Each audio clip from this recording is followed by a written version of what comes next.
You're listening to Permission To, the podcast where we dive into the science and soul of owning your worthiness as a perfectly imperfect human being.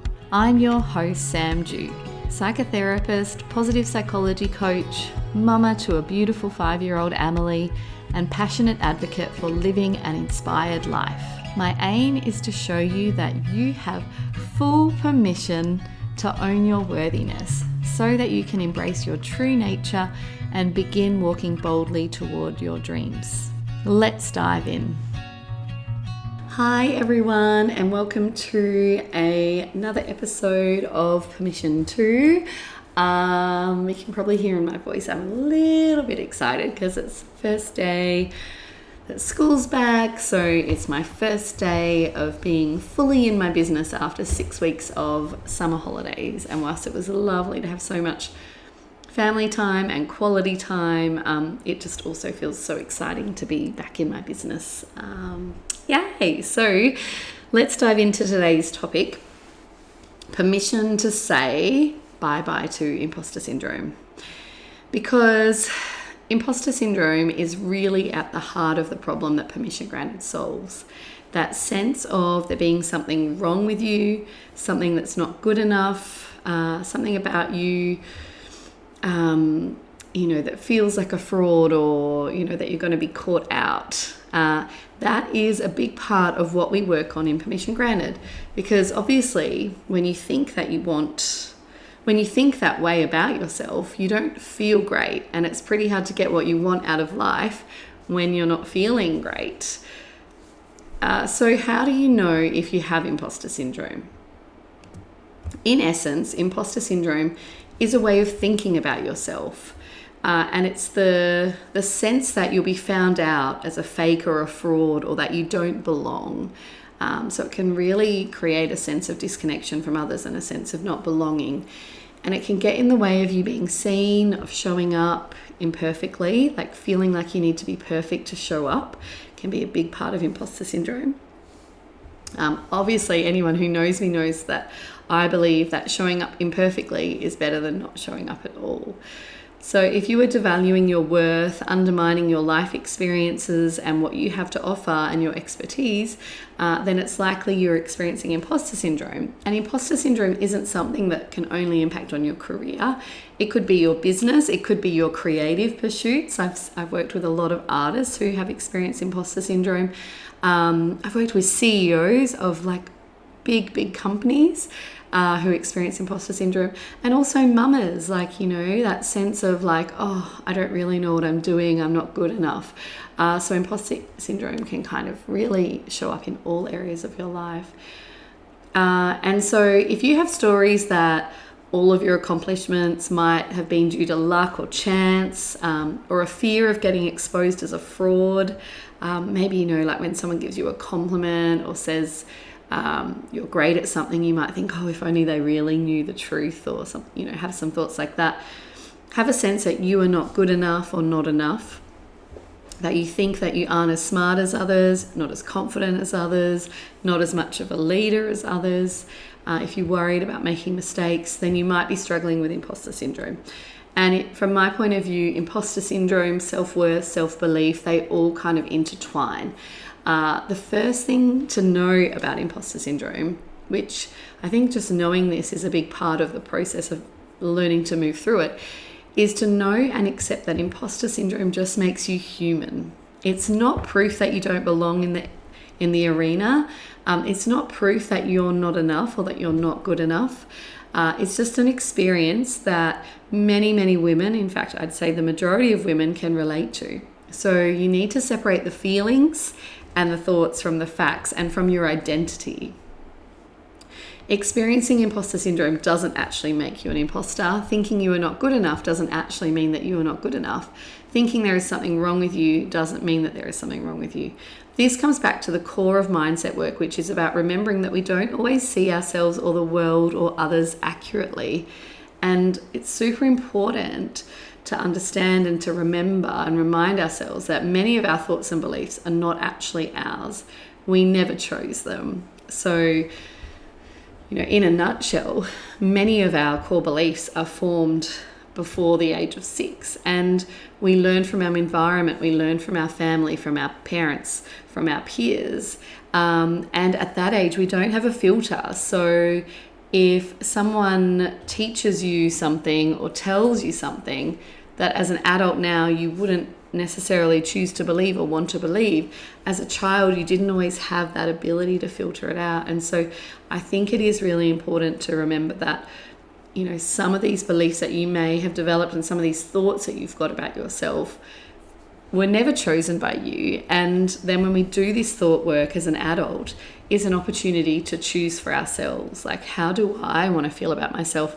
How do I want to think about myself? How do I want to speak to myself? How do I want to respond to my inner critic?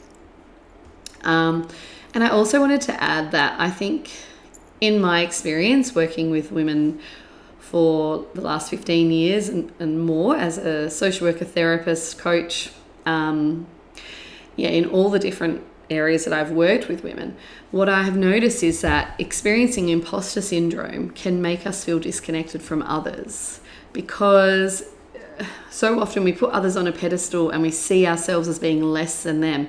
Then how can we connect with that person if we see them as being perfect or as a leader, and and then we tell ourselves that we're not enough, that we're an imposter? Then we're creating a wall between that person and ourselves. And so imposter syndrome, I think, really impacts our relationships, our business, our career, all of those things.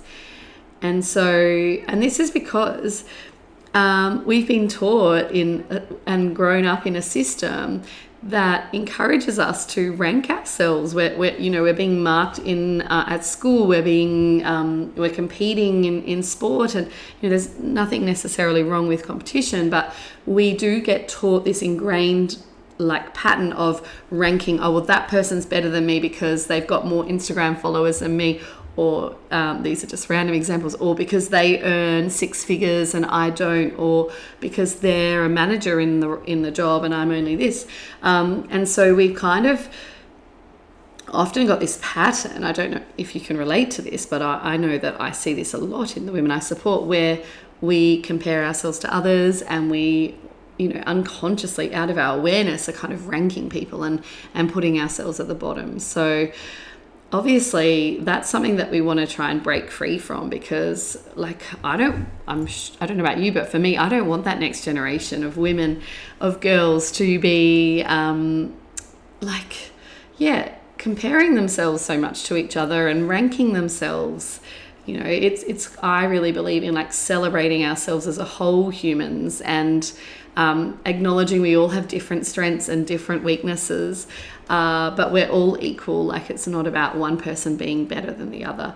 And I think that's so obvious in some ways, but I did want to point out that on a subconscious level, a lot of women do that, rank themselves amongst other people. So when we think about where these thought patterns do come from, a lot of it is that internalized conditioning that I was just touching on. Our brains tell us these things that are wrong with us, and then we believe them, but really our brain has just started this pattern through social conditioning, through our childhood, through early experiences. So maybe you were told that you need to be the best, or you need to be perfect, or this is an example that a lot of my clients share with me. They felt in a more subtle way that their parents only really witnessed them or saw them or noticed them when they were achieving. So you bring home a maths test and you get an A, and your parents really delight in you and are excited, but maybe you don't feel in other areas of your life, or just when you're just being you, that your parents were delighted in you and witnessed you. And so then we can internalize that as, oh, well, I have to be the best, or I have to be perfect, or I'm not good enough. Maybe you were exposed to others talking critically about themselves, and you absorbed this. So perhaps if you had a parent or a caregiver or an older sibling who was really, really critical and hard on themselves, sometimes we can then start to absorb that and internalize that and start to repeat those patterns. It might be sometimes we have just like such nurturing, nourishing parents who actually, are really, really giving us so much beautiful feedback about us and really witnessing us and celebrating us. But maybe, we were influenced by the media, by magazines, by schools, by society in general. There's still so much of that toxic positivity and resilience messaging, and, you've got to be the best kind of messaging out there in the world. You've got to be perfect. So we can internalize it from all those different places. And whilst it's important to acknowledge that these patterns are not our own, it's also important to allow us to create distance from our thoughts and put us in the observer mode. Because when these thoughts are on autopilot, we don't realize they're happening. So there might be a job that you see as your dream job, or you might want to launch something in your business or start your business, or I don't know, you might want to have like a really like a brave conversation with a friend, but you've got these thoughts running in the background out of your awareness, or I'm not good enough to do that, they're just going to find out that I'm actually not a great communicator, or like, I'm not suited for this role. And if you've got those thoughts running and they're out of your awareness, then that is really going to affect how you show up in the world, and how, what opportunities you take, how willing you are to risk, going for what you really want. And so being in observer mode allows you to pay attention to these thought patterns and to recognize that, hey, part of this isn't me. This is from my childhood. This is the conditioning that I have been exposed to in the society that I live in right now. And so I think that is just such an important thing to remember, to always keep coming back to being an observer and being in the observer role. So how do we actually move through imposter syndrome? I just want to normalize, like, as a coach, as a therapist, as a business owner, and a mama, I still experience imposter syndrome sometimes. I just want to normalize that and say, but it doesn't, I've learned to move through it so that I still show up, so I still take the risk, so I still take the leap. And that's what I'm going to talk to you about. So when we have these thoughts and they've been ingrained in our minds for a long time, it's not always possible to stop them, but we can change how we relate to them. We can change how we respond to them. So firstly, understanding and accepting that imposter syndrome just makes you human. As I shared, I experience it. I have CEOs who experience it. There are so many people in the world who you would be looking up to who think, they would never experience imposter syndrome. But I can tell you that they do. So just remembering that it's not proof that you don't belong in the arena or that you are not good enough. It's just an experience that the majority of women can relate to. So remembering to separate the feelings from the facts, and the experience of imposter syndrome from reality. Then the next step is to look for evidence that supports the opposite, that you are enough, that you do belong, that you're not an imposter. So some questions that might help you with this. What are your strengths and positive qualities? What makes you enough? What are your accomplishments? What do you wish you believed around yourself? And if you get stuck on those, the other way to do it is to choose one thought that you have about imposter syndrome. So perhaps you have a thought like, I'm not leadership material. Let's just say you have that thought. Then you could think, what is the opposite of that? Like, what is the opposite thought of that? And then, because our brains will often have quite a strong resistance to thinking, if it can feel too like fakely positive, your brain won't necessarily believe it. So if your imposter syndrome thought is, I am not a leader, like I don't have the skills to lead, the opposite might be, I was born to be a leader, I'm the best leader in the world, I don't know, something like that. What you would look at then is find the middle ground. And that's where you look for the growth opportunities. So maybe it's something like, I don't feel ready to be a leader yet, but that doesn't mean that I don't have it in me to be a leader. Actually, every day I'm getting closer and closer to being the leader that I want to become. And so you try and find what we call a balanced middle ground thought. And this is an evidence-based tool, right? Instead of just going straight to the positive, try and find a balanced alternative thought. And listen to that thought. You can say it out loud. You can read it. How does it feel in your body? How does it make you feel? What actions would you take if you believe that thought? Because that's really important. And now, if you have a lot of resistance to changing your thoughts, is there a thought you can choose that would feel even 1% better? You know what? And this is where I find sometimes if you're having trouble thinking about thoughts that are balanced or true, the other thing you could do is, well, what's a kind of thought that I could think to myself? Like if my friend said to me, oh, I'm never going to be a leader, even though, you know, this job is my dream job, I'm just not good enough. Like, how would you respond to that? Because that can help you tap into a more compassionate thought. And the other is to think about, well, what's a more helpful thought? So this thought, what's my goal here? If my goal is to get my dream job and then this thought is stopping me from acting on it, what would be a more helpful way to look at this, you know? So that's some ways that you can do some thought work around that. And yeah, it's really important that you keep, like, if you think about your brain needs repetition to change. So you created the old thought patterns over many, many years, right? Since you were very young. And so now if we want to create the new patterns, we need to make sure that we have ways to practice them every day. So that might be when I'm trying to work on a new thought pattern, I often write it at the top of my diary for the day. Like I'll still do my to-do list and all of that, but then I'll focus on the thoughts that I really want to be thinking today.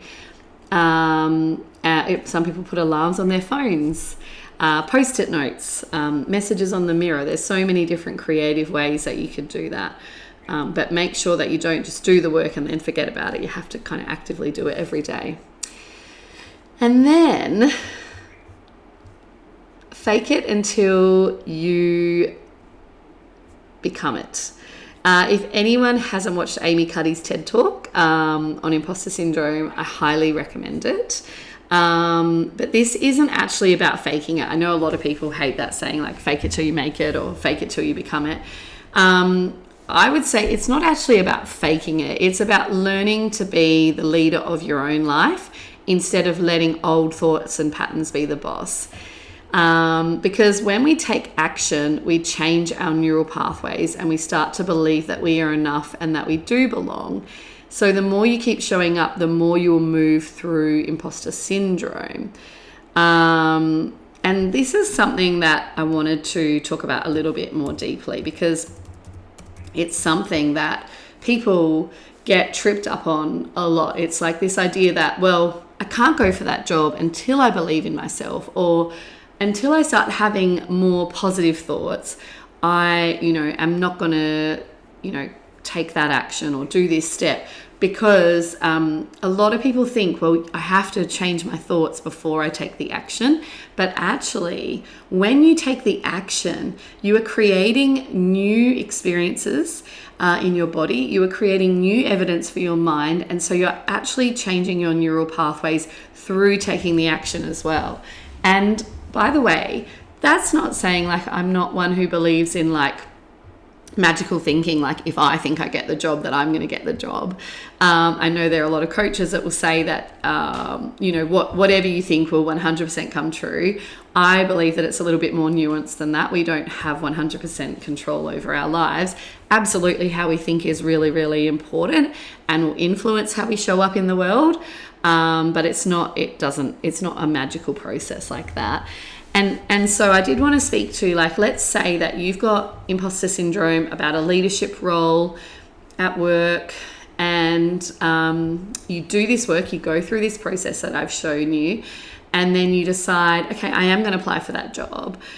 Even if you don't get the job, you will have had evidence that you were brave enough to go for the job. You will have had some feedback, hopefully, about how you went in the interview.